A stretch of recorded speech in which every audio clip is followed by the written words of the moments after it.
My guest today has been in the limelight virtually since she was born, first as her father's daughter, then as a player and performer in her own right. She's considered one of the best sitar players of her generation, but today she's my guest. And if you haven't guessed who she is, her name is Anoushka Shankar. Welcome to the program, Anoushka. Thank you. Now, the world knows you as Ravi Shankar's daughter, but in fact, he never acknowledged that fact in public until you were virtually 7 years old. How difficult was that for you to handle? Well, honestly, until that point, I wasn't really sure who my father was, so it didn't make much difference to me. It's not like I knew I was a hidden secret. I just was living with my mother at that time in London. And I think when you're that young, you don't really notice that there's anything unusual or off. Daddy wasn't a missing thing in your life at all? No, he really wasn't. I mean, what my dad was at that point was more like a father figure. I did call him Baba. And he would show up for my birthdays and random days and things. But I never really questioned, I mean, is he my father, or is he a father figure? Why isn't he married to my mother? Things like that never occurred to me. I was too young to know that it was an unusual situation. Did your mother give you any explanation? Not until the point when they got married. I mean, up until then he was just Baba, and I knew who he was as a musician, as a man. I knew that he was someone very special in our family. It was always a huge deal when he was in town. We'd always go visit him, go to his concerts. Would he in a sense spoil you a lot when he came to see you, even though he wasn't married to your mother? Very much. He always, you know, got me lots of party dresses for my birthday. I remember when I was 4, he got me 4 party dresses. When I was 5, he got me 5. You know, lots of little presents and things, always. So then suddenly when at the age of 7 your mother got married and said, Anoushka, this man that you've called Baba has always been your father. Were you taken aback? I was really happy, actually. I remember, even though not really knowing that he was my father, I knew that he was someone that my mother wanted to marry. I don't know. I remember right around the time that they did get engaged, I used to pray that he would ask her to marry him. And I remember I was so happy when she came running up one day and said, your prayers came true, he's asked me to marry him.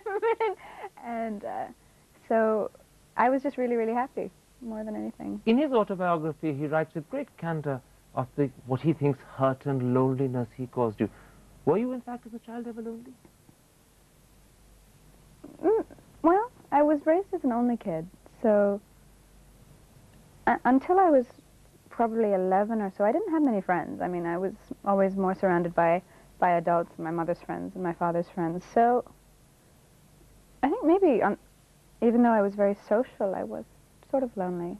But I don't think it had anything to do with the fact that my parents got married late or anything like that. I mean, I've always felt really confused by the fact that he thinks that, because I think he's completely wrong. I don't think he caused me any sort of trauma or hurt, and I wish I could make him understand that. You know, right through those first 7, 8 years, your mother was not just your anchor. Did she, in fact, become your best friend? Yeah, absolutely. I was like her shadow when I was a kid. I was completely attached to her hip the whole time. She couldn't leave me for 2 minutes. And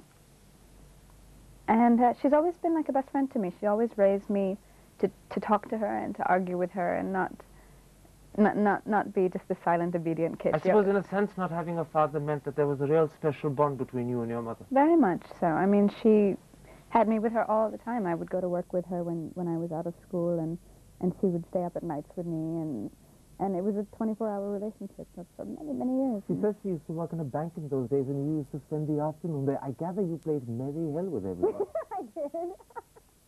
I did. I think that was from when I was about 2 or 3 to 7. I mean, after school I used to go spend the rest of the day in the bank every day, and I would just have so much fun with everything, just pressing all the wrong buttons on the computer and you know, turning people's foods upside down, and just, yeah, they loved me there, but I think they hated me too. Your mother says you were very precocious as a child. Apparently there was an incident that happened at the breakfast table when you were just 2 1/2.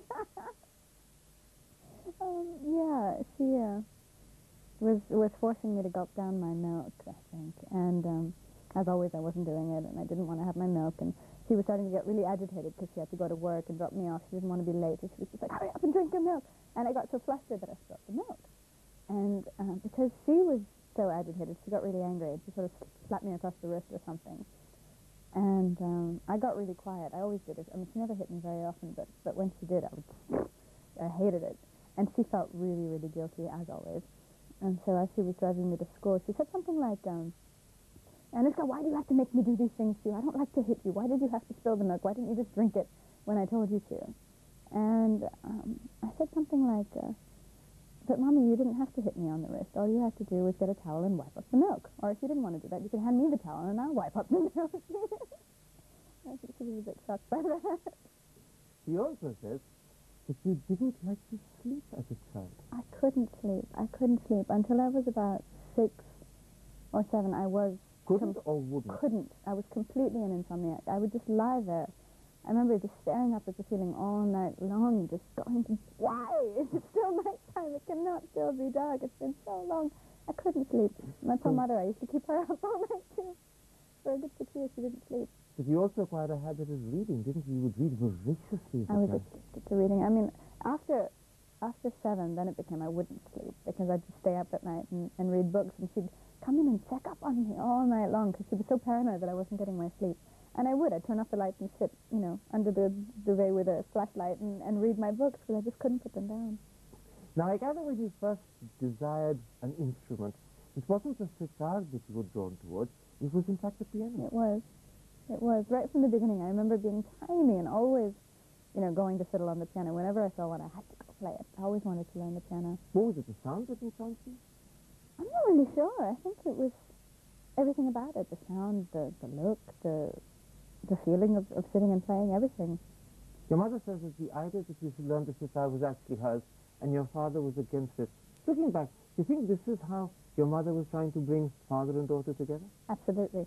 Absolutely. Because I didn't know him that well, and he didn't know me very well, and she needed to do something so that the two of us had a relationship separate from her, and she would try and leave us alone and things, but I'd always come pampering after her, or he would start calling for her after a few minutes, So maybe that was... Who was more nervous with each other? You with him or he with you? He with me, definitely. He's never been very good with kids until recently, and so he really didn't know what to do with me, I think, in many senses. He could be a shy and reserved person. Did you as a child have to actually break down his defenses for him? In some ways. I think my mother was really instrumental, though. I mean, she would really sort of, at the beginning, force us to spend time together and make him come and talk to me and make me go and talk to him. And, after a couple of years, all of that went away, and it really became a proper relationship. Now, in fact, the sitar was the excuse for the proper relationship. I gather in the beginning, in fact, you weren't very keen on playing it yourself either. No, I wasn't. I mean, why would I be? Your legs hurt because they're cramped up together, your fingers are getting cut, you've got this weird pick on your forefinger that gives you these ugly bumps. I mean, I hated it. I didn't really feel much active desire to play at all. I'd always loved listening to the music, I have to say, but I'd never wanted to play.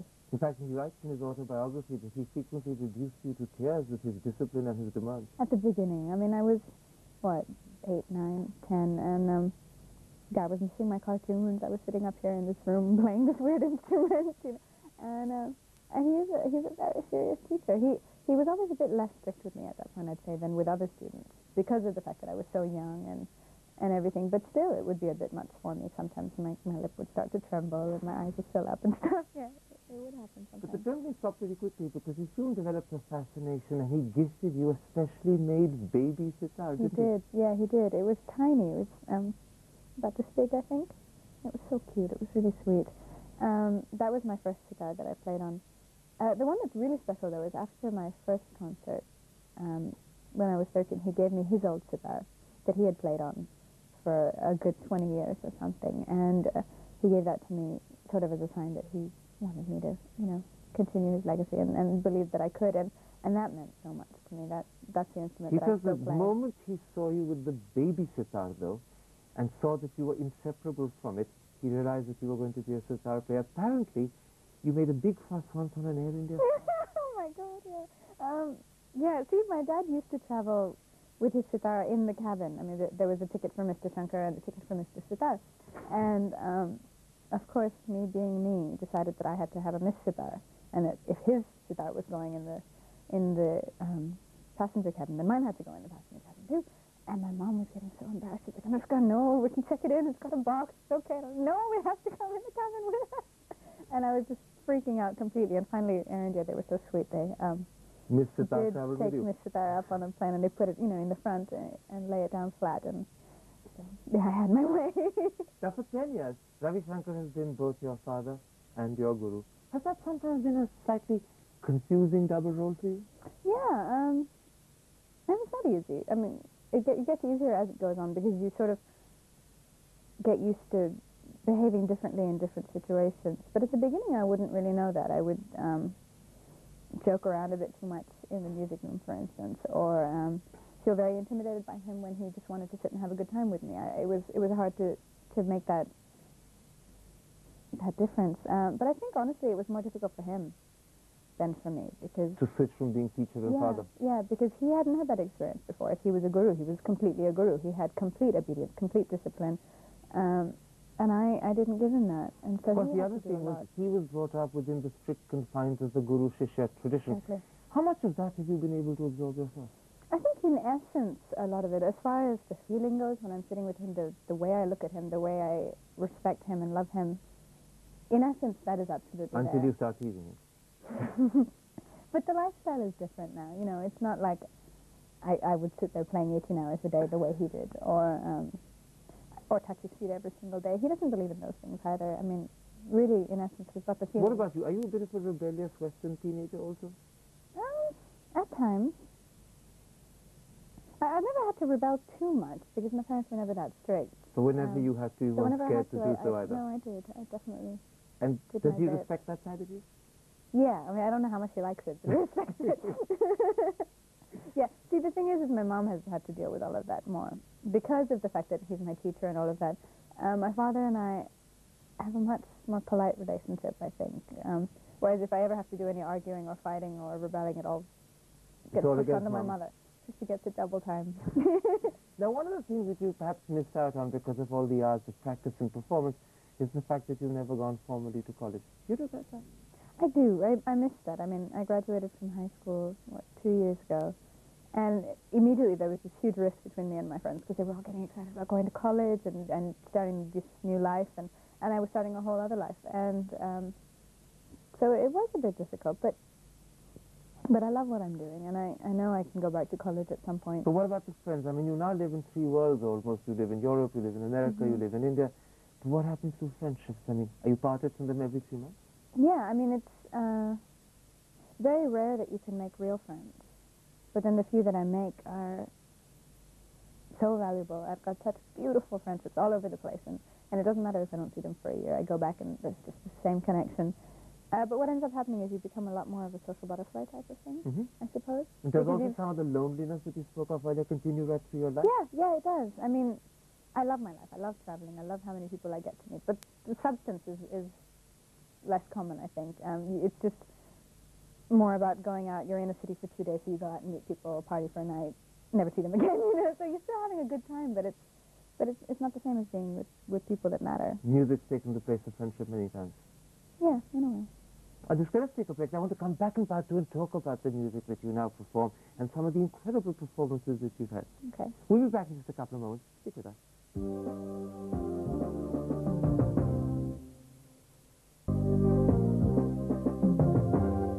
Welcome back. My guest is Anoushka Shankar. Anoushka, let's talk about some of your musical performances, and let's in fact start with the first. I gather it was your father's 75th anniversary. Right. The world was watching, and you were only 13. Were you nervous? I was terrified. It was difficult because there had been so much anticipation building up to the show because it was a big production. We did a concert for his 75th birthday with about 35 of his students who had all flown in from all over the world. And there were a few orchestral pieces, and then somewhere in the middle of the show, everyone put down their instruments, and I had a 15-minute solo of a composition he'd written for me. And so even in the concert itself, that time was building up to, oh, my solo's coming, my solo's coming, my solo's coming. My heart was just, it was terrifying. But what happened was once I started playing, that went away instantaneously. Do you warm to an audience? Very much. Do you like performing? I love it. I love it. It's my favorite thing. I love being able to do what I do what I love doing. And on top of that, be able to share it with so many people and feel that they're also enjoying it with you. It's addictive. Now, you spoke about the sitar he gave you, his old one, but I gather you also were given a stone after the first concert, weren't you? I was. That was from a friend of mine. He sort of gave it to me like a little good luck charm. And it wouldn't have meant that much, but I think because I'd gotten it after my first show, I just sort of tucked it into my little music bag and forgot about it, really. But what happened was, because it was in my music bag, it was traveling with me all over the world and became like my little thing, because it was with me at every single concert after my first one. And so after a couple of years, it got to the point where I don't really think about it when it's there, but if it's not there, I freak out completely, because it's just been there in my bag. I would never take it out. Now, the amazing thing is you grew up with people like George Harrison, Zubin Mehta. On the one hand, you called them uncle, and on the other hand, you used to perform in public with them. Did you ever get confused about this relationship? No, I think, again, because that's how it is with my father, that he's my father, but I perform with him. It wasn't really much of a big deal, other than the fact that I felt very lucky, always, to be able to know these people. Luck? Very much so. Very much so. I know how much I've gotten for being Ravi Shankar's daughter, and I'm so grateful. One of the amazing things that happened is that you performed on stage recently with Madonna. Yeah, what was that like? That was really exciting. That was different for me, because it's always been stuff through my dad that happens, you know, like his friends like Zubin Uncle and people like that. And this was completely separate. It was a concert organized by Trudy Styler, Sting's wife, for the Tibetan Peace Gardens in London. And so there were all these people involved. I mean, Vanessa Redgrave was there, Bryan Adams, Alan Rickman, just all these incredible people. And Madonna was also one of the people. And so it was really fun, because I was just there as one of the people, as opposed to just Ravi Shankar's daughter. And that was That mattered a lot to you, didn't it? Yeah, it really did. This time it's me. Yeah. I'm not Daddy's little girl. Yeah.